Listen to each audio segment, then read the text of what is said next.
the alley-oops at Kezar to the glory days at the stick. From who's got it better than us to brick by brick. It's always the 49ers way, from off-season to game day. Yeah, we talk back. It's the 49ers Cutback.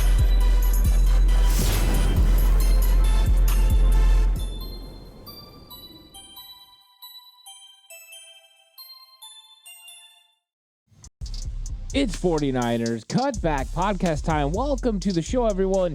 The tale of the tape. 49ers and Giants both have a quick turnaround this week. Going from playing on Sunday to playing on Thursday is always an interesting thing for each team. Usually tough for the road team, depending on how much they have to travel. Now, the New York Football Giants played the Arizona Cardinals, so they are very nearby Silicon Valley and Santa Clara, where the 49ers play home games. So travel shouldn't be a big consideration in this one, but the quick turnaround is, which means players who aren't healthy may not be available for this football game. But I'm going to get into all the ins and outs, the stats, how each team is looking now that we're through two games. We're getting a better idea of who each of these teams are on offense, who they are on defense.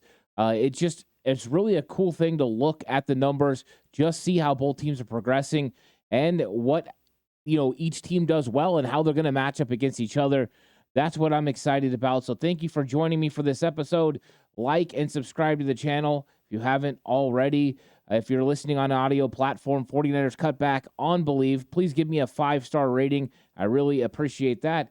If you have time and you want to be a part of the live stream where I'm giving live commentary with Mark Adams, my co-host, during the 49ers versus Giants, come on over to the PSF app, download the PSF app, and join us in the 49ers chat room.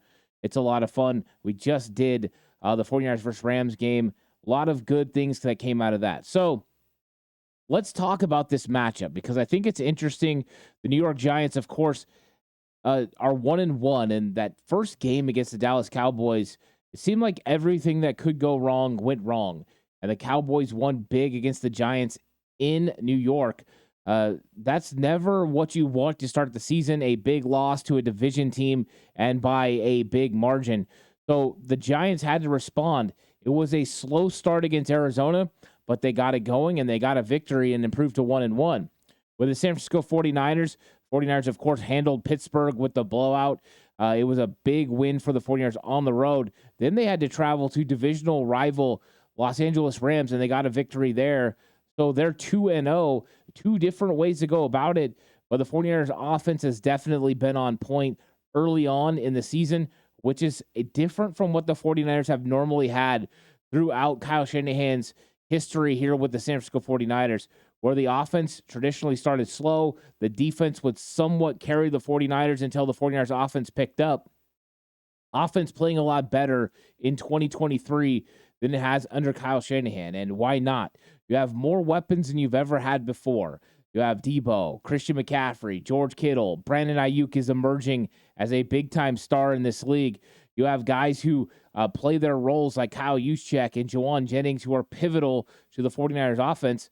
Then you just have a mad scientist that creates all kinds of matchups using personnel groupings, formations, shifts, and motions, and Kyle Shanahan to get the matchups he's looking for.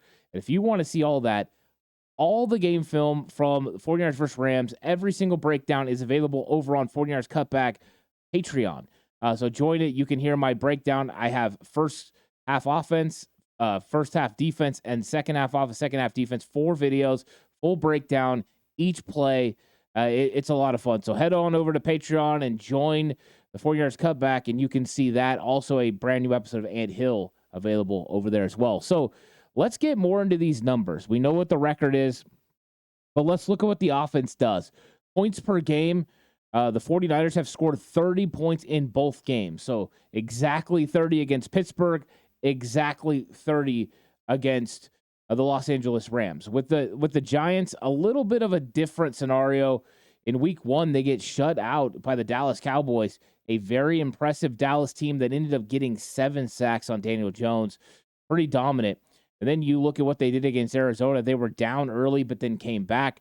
31 points in that matchup. So showing some offense there in that matchup against Arizona, and that's what they had to do to win a 3-point victory down in Arizona against a 49ers divisional rival. So Giants doing the 49ers a favor, beating the Arizona Cardinals. Arizona Cardinals now 0-2. So right now the numbers, 49ers consistently at 30. Giants score 30 in one game. So it shows potential with the offense.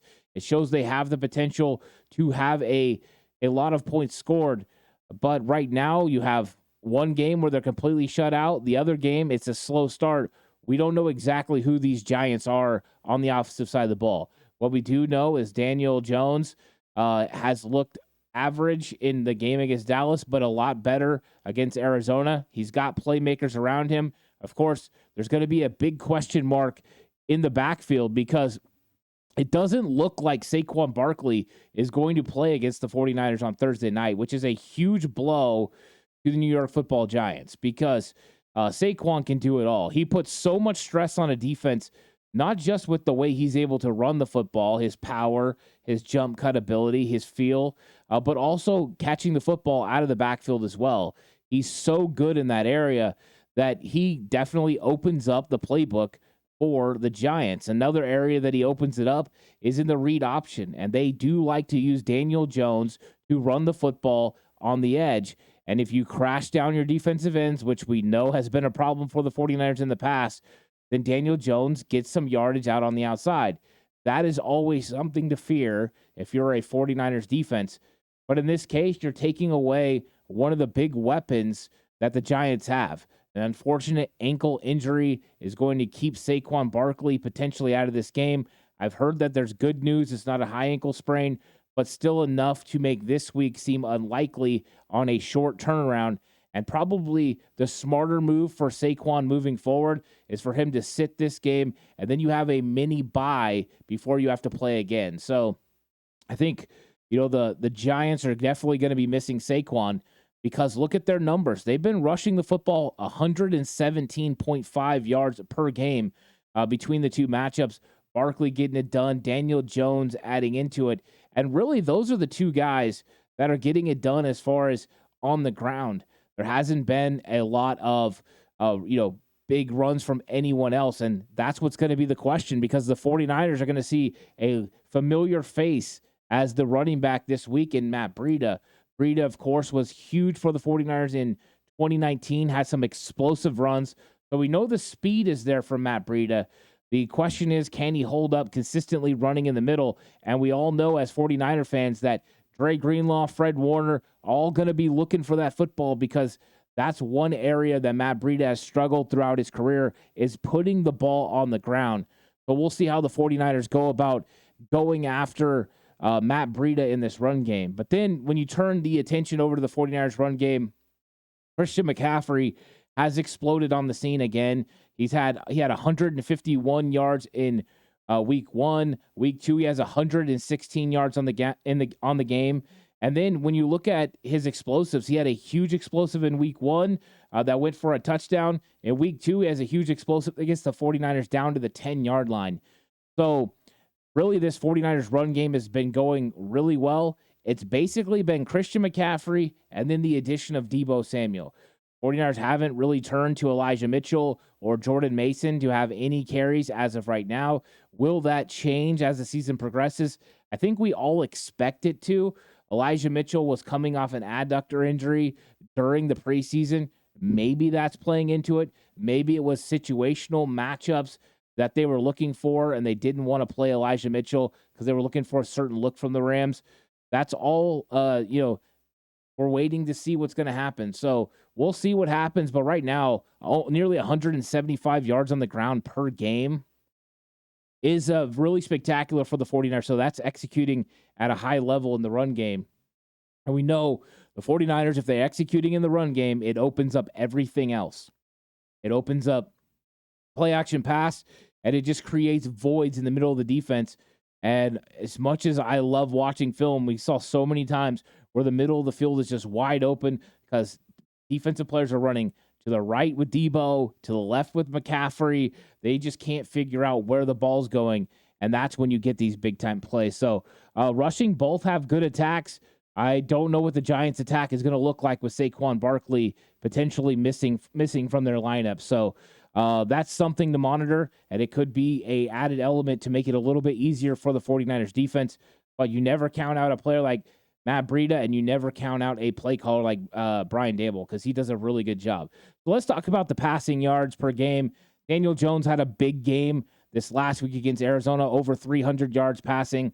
But when you total what he did against the Cowboys, where they held him to 63 yards through the air, and you see that there's not a big number there, 137.5 yards passing per game. Not exactly great, but the Giants are going to have to lean a little bit more on that passing game with the loss of Saquon Barkley. On the other side, the 49ers, Brock Purdy has been pretty consistent, anywhere from, pretty close to 210 to 220 as far as yards per game through the air. Of course, when you're having a dynamic run game like they are, they don't ask the quarterback to do a lot. In this last game, Brock Purdy could have easily had huge numbers, missing big-time touchdown throws down the field to both Brandon Ayuk and to Deebo Samuel. So Brock had opportunities to hit a 300-yard mark. He did not meet that expectation by missing these throws, and I'm sure that's going to be something he's going to be focused on, and that Kyle Shanahan's going to want to make sure they take advantage of those vertical shots when they are available. So right now, we've seen that the New York Giants can throw when they have to be able to catch up to the Cardinals.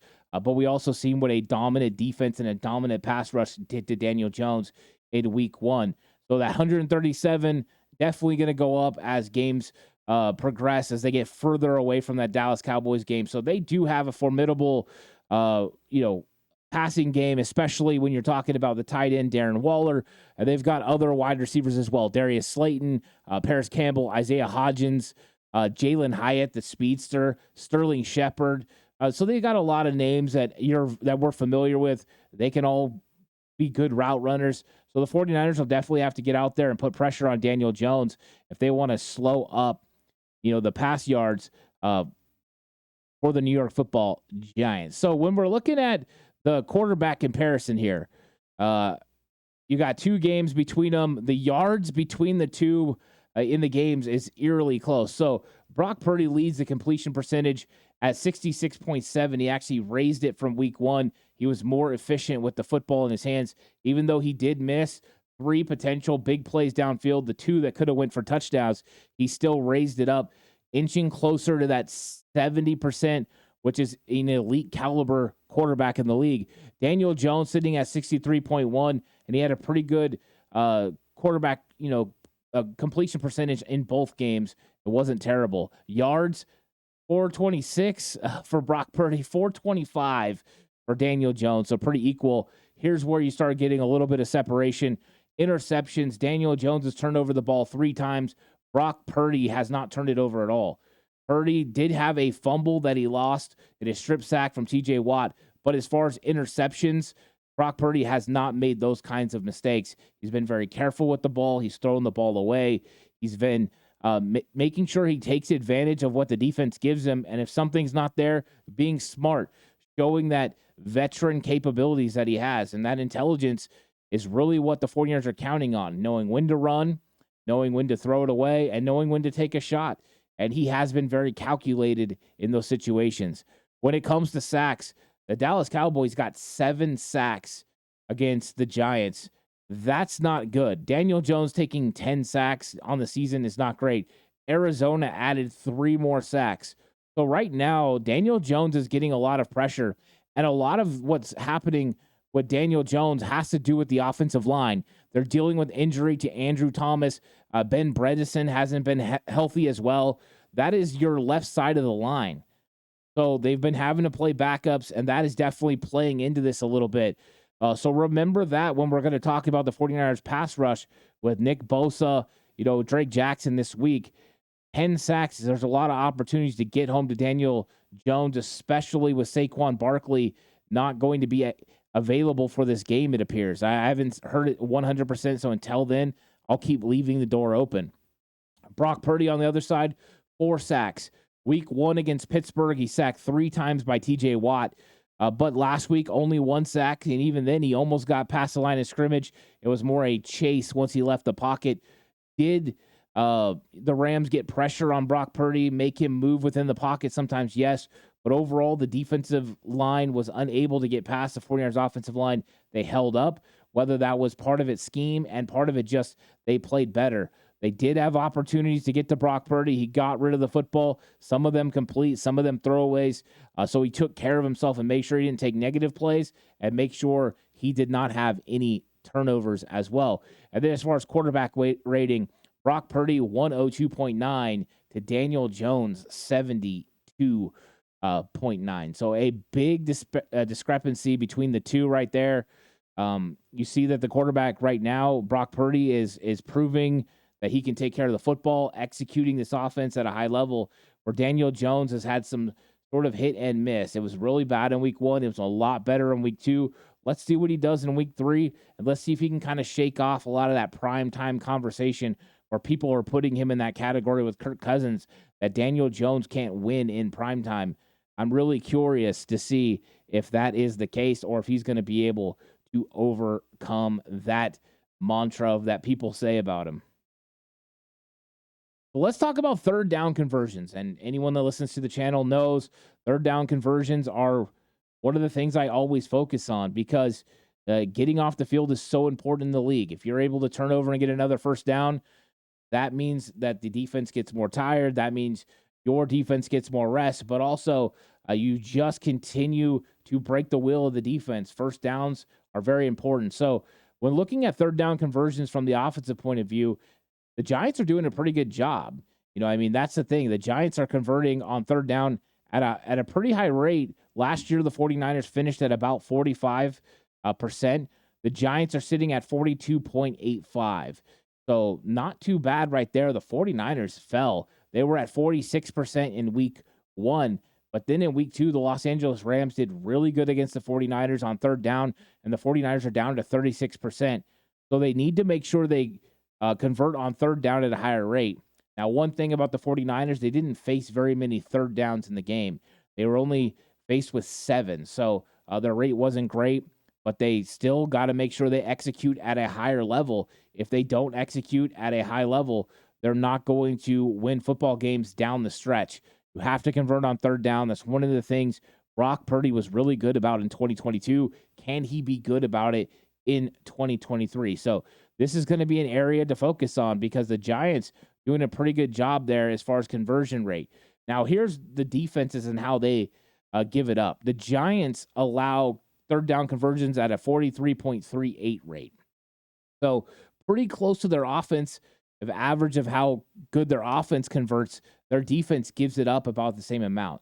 So you are able to convert on third down. You want to get this below 40% if you're a defense, and I think the Giants are working towards that. But right now, teams are able to convert, so the 49ers have to take advantage on third down and make sure they extend drives, keep their defense off the field, especially on a short week, recovering from a Sunday game on Thursday.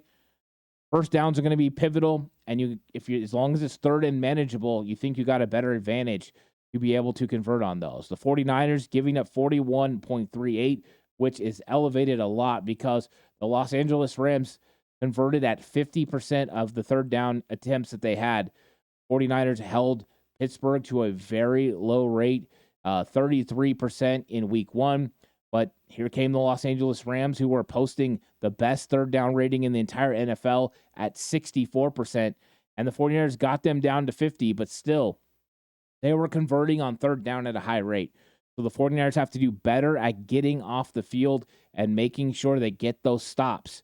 Those stops are pivotal. You get them, you change field position, you allow your offense another opportunity, but you also prevent the other team from having potential point opportunities. So this is something I always like to look at. Third down efficiency on offense and defense is very important. And right now, both of these teams need to get better on defense and better on offense on third down. And if they do, then they're going to have a shot to make the playoffs. If they don't, it's going to be tough. And it is tough to stop people on third down. But the 49ers last year stopped teams and held them under 40% on defense. And they were 45% converting on third down, which is a nice rate. That's top 10 in the NFL. That's where you want to be at. As far as points per game allowed, so this is how many points they're allowing right now. The San Francisco 49ers have given up 15 points per game. They gave up 7 to Pittsburgh. They gave up 23 to the Rams, which is interesting because the Rams kicked that late second field goal that, besides maybe tiebreakers or people that betted, would really upset about, because it was a 10-point game. They kicked the field goal with 4 seconds left. But it does elevate the 49ers points per game. They're giving up 15. Still a great number, but we're only in week 2. They have to make sure they continue to keep the scoring down. That's how you're going to help your team win. Right now, the 49ers offense scoring at 30. You can keep the other teams below 20. You got to feel you have a really good chance to win every game that you're in. Now with the Giants, their number is definitely elevated because the Cowboys went off for 40, but they also let Arizona go for 28. So they're giving up 34 points a game right now in 2023. That's not solid scoring defense. And Brock Purdy, as his time as quarterback of the 49ers, averages 34 points per game. So the fact the Giants give up 34 and Brock Purdy usually gets 34, it seems like the 49ers have an advantage as far as scoring points on this New York Giants offense. We'll see how that plays out, but a quick little glimpse at how the Giants, are getting scored upon right now, and they're definitely giving up. So let's talk about the run yards per game. The 49ers defense is playing stout right now. They gave up 41 yards to Pittsburgh with Najee Harris and that group, and it just never got going. And then against the Rams, they gave up 89. So they're giving up 65 yards per game, which is par for the course for the 49ers.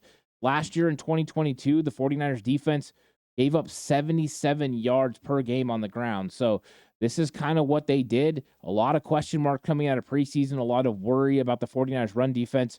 But they did such a good job. They're fitting in their run fits. Their linebackers are flying around, and their defensive linemen are getting off blocks, disengaging and making tackles.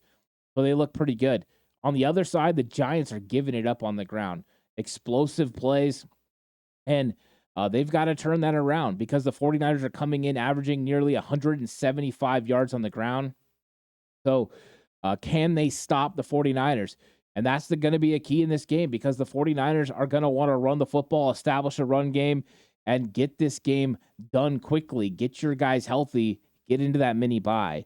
I think they're going to want to establish a game against the Giants that'll neutralize the pass rush. And right now, you've got Christian McCaffrey going, you got Debo going. Maybe they'll get some of the other running backs like Elijah Mitchell involved in this as well and get that run game going downhill. So Giants are going to have to be better against the run, and the 49ers are going to have a little bit of an advantage because no Saquon Barkley. So we'll see. The 49ers yet to give up 100 yards through 2 games, but you never know. Matt Breida has that explosive ability about him. So we'll see what happens, and we'll see if they can hold up on Daniel Jones because 49ers struggle with running quarterbacks. And if Daniel Jones is consistently getting the edge, then the 49ers might have a little bit of an issue stopping the run, and he could chalk up some yards that makes this thing get very interesting. So let's talk turnovers. Turnovers are a big part of any NFL game. And whenever I focus on games, the games that are usually won and lost deal with third down efficiency and turnovers. And the 49ers have turned the ball over 1 time. The strip sack that was given up in the TJ Watt sack, that is the one turnover the 49ers have had. All the other ones, they have put other balls on the ground, but they've been able to get them back. So 1 fumble lost, that was on that strip sack. On the other side, they've given up some plays. They've turned the ball over. Daniel Jones has thrown 3 interceptions. So the Giants have been more prone to take sacks, to turn over the football than the 49ers have. Over 2-1 in the sack ratio, 4 extra turnovers for the Giants. That's right now not winning football. If the Giants can turn that around, they have an opportunity to beat anyone. They're a pretty talented team overall, but you can't do it when you're not being able to win the turnover differential. And let's look at that turnover differential. Right now, the 49ers are +3, which means they've created 3 more turnovers than they've had turnovers. +3 is a great margin. They've caused 4 turnovers on the season, 4 interceptions, and interceptions by 4 different secondary players. Tarvarius Ward, Talanoa Hufanga, Isaiah Oliver, and Deommodore Lenoir. So pretty much almost their entire starting group has gotten a interception at this point in the season. So causing turnovers that way. And then the 49ers, not turning over the football gives you that great differential. The Giants haven't been able to create as many turnovers. So that's an area that their defense needs to improve. And if the 49ers can take care of the football, I think they have an advantage in that area. So third down conversions are going to be huge, of course, but also turnover margin. Daniel Jones continues to turn over the football, and the 49ers continue to take advantage of Brock Purdy not turning over the football and yet still having these ball hawk players in the secondary. I think it gives advantage 49ers. And that's always, what you're looking for when you're looking at these matchups is you look at the numbers and you say, you know what, this one kind of gives the 49ers an advantage. And I put on the thumbnail here, George Kittle and Darren Waller. And that's going to be one of the most interesting matchups in this game is 49ers handling Darren Waller. Waller did such a good job when he was with the Raiders last year. And that was a tough matchup for Talanoa Hufanga. I want to see how Hufanga matches up against this. But also I want to see how George Kittle handles going against this defense. Because we didn't talk a lot about this defense, but it's a very talented defense with a good defensive line. And when I was just looking over the roster, the defensive line, Ashawn Robinson, solid. Dexter Lawrence, Leonard Williams, Kayvon Thibodeau. And then, they don't have Azeez Ojulari. He's injured right now. So he'll probably be out for this game. I haven't heard whether he's officially out or not. But they have some really good players on the front seven. And George Kittle's been tasked with blocking so much. I think there will be opportunities for him in the passing game. But this is a marquee matchup. Really good tight end and the people's tight end, George Kittle versus Darren Waller. So excited about it. So here we are, starting out a short week. Content coming your way, though. Tail of the tape, 49ers versus Giants. I hope you guys enjoyed it. Like the video, subscribe to the channel if you haven't already. Really enjoy you coming through. There's going to be plenty of content coming out this week. Hope you will join me for all of it. Let me know. Comment in the comment section down below. But until then, stay safe and remember the right way is always the 49ers way.